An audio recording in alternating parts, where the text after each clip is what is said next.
അപ്പൊ താൻ ഈ വക പേപ്പേഴ്സ് ഒന്നും ഇല്ലാണ്ടാ ബാങ്കിലേക്ക് പോയത്? അപ്പന്റെ കുരുവിള മാഷ, നിങ്ങളല്ലേ എന്നോട് പറഞ്ഞത് ഗവൺമെന്റ് എംപ്ലോയിക്ക് പെട്ടെന്ന് ലോൺ കിട്ടുന്നു? പെട്ടെന്ന് കിട്ടുന്നു പറഞ്ഞ ഓടി അങ്ങോട്ട് ചെന്നാ പിടിച്ചു പറിച്ചങ്ങോട്ട് കൊണ്ടുവരാന്ന് ഞാൻ പറഞ്ഞോ? അതിന് അതിന്റേതായിട്ടുള്ള നടപടിക്രമങ്ങളൊക്കെ അല്ലേ? ചുരുക്കി പറഞ്ഞ ബാലൻ ഇപ്പൊ വീട് വെക്കാൻ തീരുമാനിച്ചു അല്ലേ?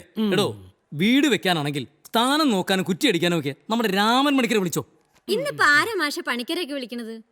ഇപ്പൊ വാസ്തു അല്ലേ എല്ലായിടത്തും ഫാഷൻ. വാസുവാ? അതേത് പണിക്കരാ? വാസു അല്ല, വാസ്തു. എന്റെ ശുക്കൂർക്കാക്കും കൂടി ഒരു ലോൺ എടുത്ത് കൊടുക്കേ. എന്തിനാ ചിന്തിക്കാനോ?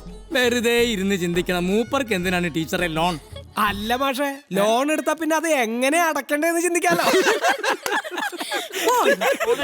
റേഷൻ കാർഡിന്റെ കോപ്പി, ആധാരത്തിന്റെ കോപ്പി, കരമടച്ച കടലാസ്, റെസീറ്റ് ഇതെല്ലാം കൊണ്ടുവന്നുണ്ടോ? എല്ലാം കൊണ്ടുവന്നിട്ടുണ്ട് സാർ. എൻകംപ്രമെന്റ് സർട്ടിഫിക്കറ്റ് മുമ്പേ പറഞ്ഞില്ലല്ലോ. അപ്പൊ പറഞ്ഞ ഇപ്പൊ പറയാൻ പറ്റുമോ? ഇത് വലിയ പോയി മേടിച്ചിട്ടോട് ആളെ മേൽക്കടത്താനായിട്ട്. എന്താ സാറേ, ഞാനൊരു ലോണിന്റെ കാര്യത്തിന്. ലോൺ ഇവിടുന്ന് അല്ലേ? അല്ല, വീട് വെക്കാൻ. വീട് എന്താ, എനിക്ക് സമയമില്ല, തിരക്കാ, ഭയങ്കര തിരക്കാ. അയ്യോ, അങ്ങനെ പറയല്ലേ സാറേ, ഞാനിന്ന് ലീവ് എടുത്താ വന്നത്. എംപ്ലോയി ആണോ? അതെ, ഗവൺമെന്റ് UP സ്കൂൾ.